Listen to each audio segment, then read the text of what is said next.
โหดจริงๆชีวิตเราเคยจะรู้หรือเปล่าตัวเราความจริงที่แท้นั้นเป็นอย่างไร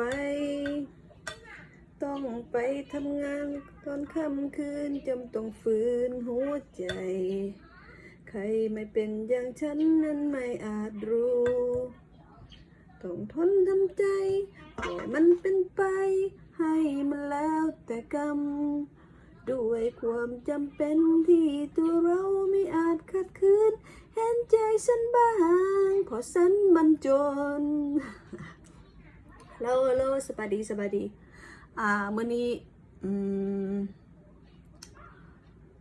เฮ็ดยำข้าวปุ้นใส่ปลาหมึกเนาะปลาหมึกเรียกว่านวดปลาหมึกน้อยๆแล้วก็มีนวดนำขนาดเนาะหรือว่ายำขนมจีนเนาะคือแจ๊กตะดุดเรามีเวลาได้กินไม่สิได้กินคักๆแซ่บๆมื้อนี้นะมาเด้อกินนำกันเด้อยำข้าวปุ้นหรือยำขนมจีนเนาะ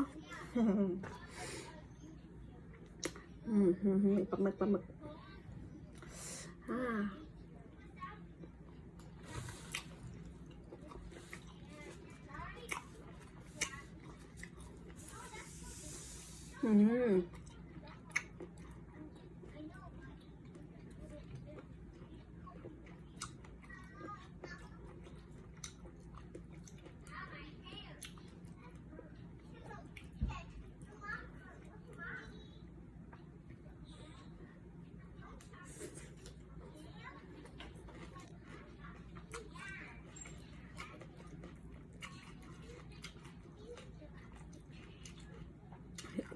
นี่จะบนยากเนาะง่ายๆเนาะคืออะไรก็ต้มข้าวปุ้นไปก่อนเนาะ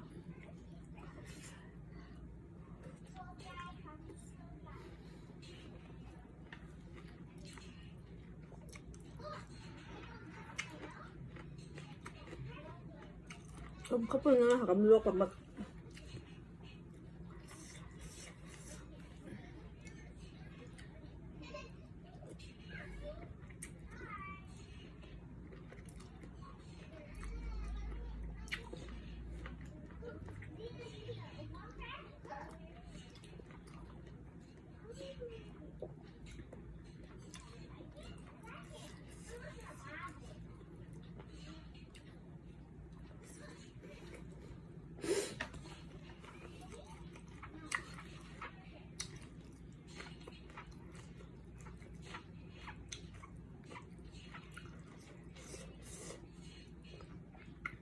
ลงมาแล้วค่ะก็มาซอยห้อมแป้นห้อมน้ำหรือว่าภาษาไทยเป็นผักชีฝรั่งเนาะยุโรปบางเอิญห้อมแป้นเนาะถ้าเป็นกันเดินห้อมเปถ้าภาษาไทยก็เดินผักชีฝรั่งเนาะ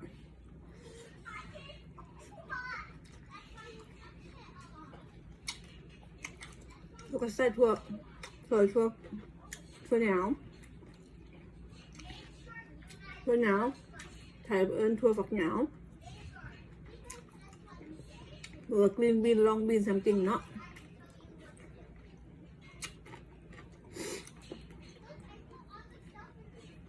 ชุบส้มกับหมี่ปลาแดกน้ำมันหนาวมักเผ็ดถ้ามักเผ็ดสดกับเผ็ดเอาเผ็ดสดซอยใส่หมดซอยหรือว่าถ้ามักเผ็ดพุ่งกับใส่เผ็ดพุ่งจะได้ใส่ดังแดง2 อย่างเนาะเพื่อให้มันหอมเนาะปรุงตามจะมักน้ำมันหนาวน้ำปลาไปนิดนึงแกงหน่อจะนิดนึงน้ำตาลว่าพวกรสน้ำตาล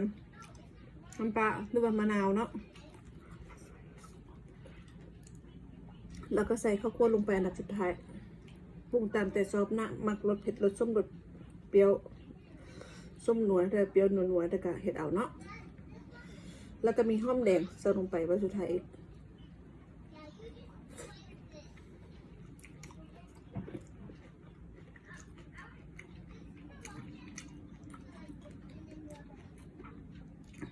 ล้างนูโดสละก็ยำข้าวปุ้นมันยำขนมจีนเนาะแซ่บเผ็ดกินง่าย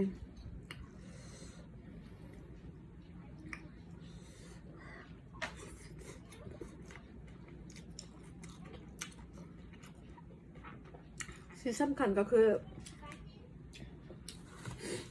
คาดปลาแดกบ่ได้คือว่าปลาละเนาะ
แซ่บแซ่บแซ่บ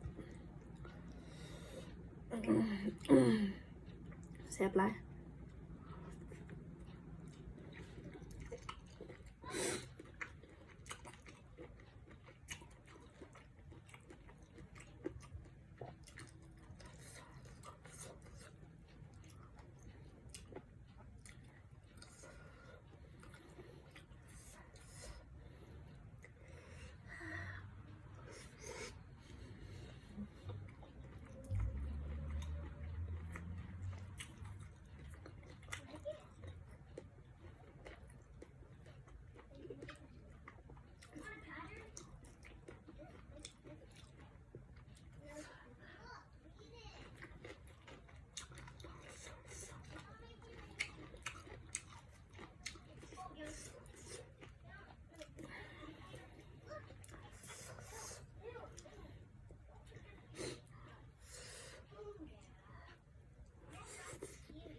ปลาหมึก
เรื่องจะอยู่อเมริกาแต่ยังกินข้องลาวๆแบบลาวอีสานอยู่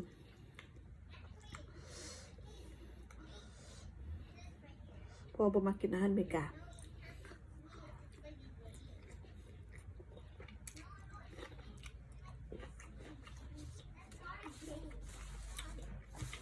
ก็ลองให้กิน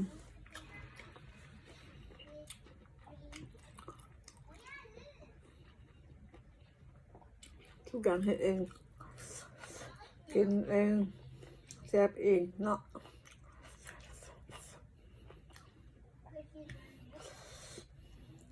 พ ยจะมากินน้ำกระไดเนอร์สิเสียได้กินมายามเนาะ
เจ้าค่ะ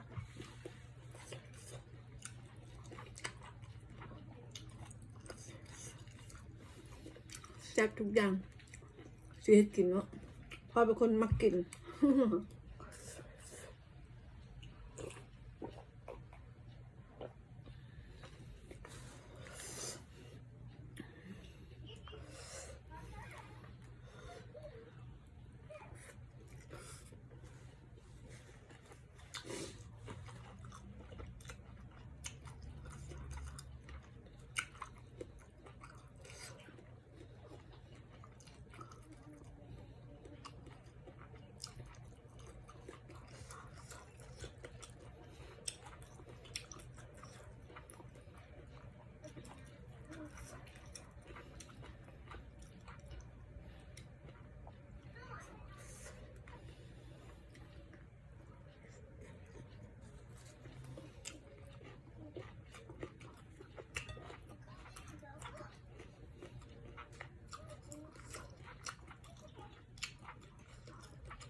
อสวยให้กด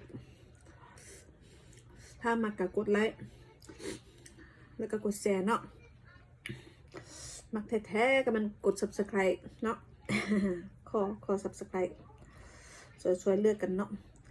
พี่น้องสาวลาวสาวไทยสาวต่างชาติเลยก็อย่าเนาะทางประเทศแล้วก็นอกประเทศเนาะในโลกแล้วก็นอกโลกเนาะ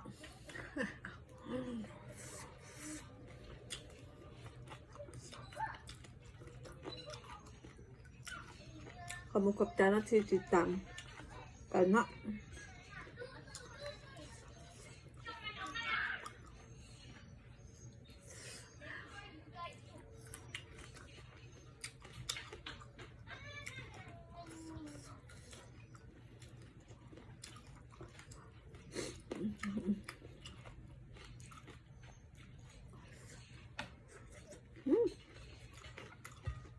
เดือดใจมากกว่ายาวแล้วมัน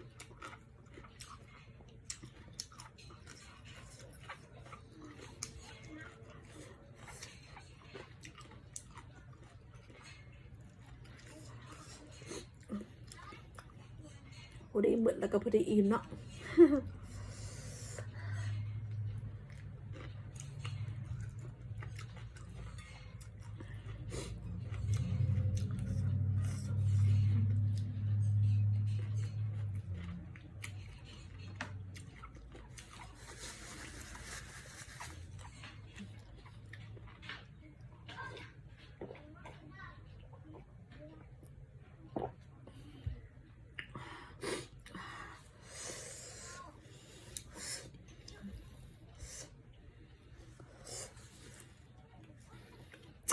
เผ็ดคัก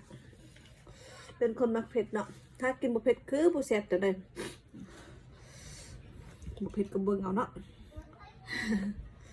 โอเคทำนี้เด้อเอาไว้เจอกันคลิปหน้าขอบใจสำหรับท่านผู้ฟังและก็ท่านผู้ชมทางไลน์เนาะขอบใจหลายๆบาย